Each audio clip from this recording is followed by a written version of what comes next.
You've called for an end to unnecessary secrecy in spiritual teachings. Can you discuss the dangers or drawbacks of secrecy in these traditions? Sure, thank you. That's an interesting question. So I was taught by a number of people who were actually relatively comfortable talking about their attainments. And I was taught by people who, when they actually talked about their real experience and their lived experience and the humanity of it, as well as what they were able to attain through the techniques we're doing, I personally found it extremely validating, inspiring, compelling.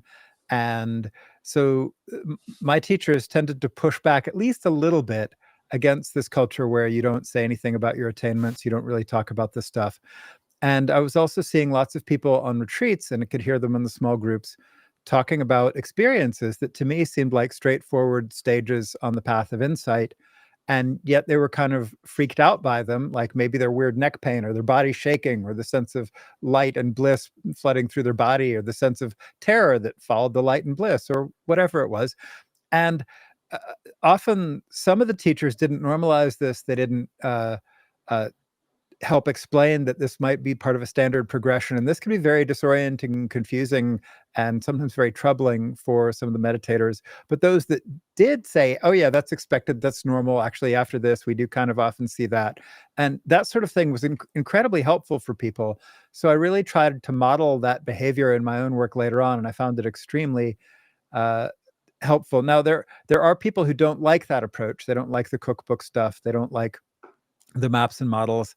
And so they find, that they raise questions about scripting. They raise questions about, expectations and comparison and labels and hierarchies. And they say, oh, it just becomes like D&D with various levels of, experience or whatever. And I think those are all critiques that have some truth in them, so I don't think they're invalid. But I still think there's a much bigger story that in our current time and place, where we're not growing up with frameworks around strange experiences, particularly people who had never had any.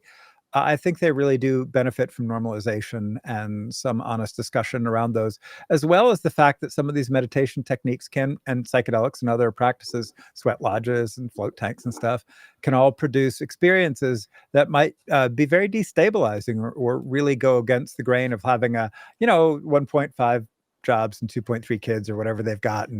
And as I've said before, so and cause people to want to wander in the world, lost and confused, or renunciate, or to become disgusted with partners, or become hyper creative in ways that are disruptive at work, or whatever it is. So I think some normalization is kind of required by contemporary medical ethics. And being, as I was also trained as a public health person and a doctor, that sense of we should tell people what things can do to them and not be all paternalistic or parental about that. I think that's very important, and at least fits with the contemporary ethical systems that I feel most comfortable with.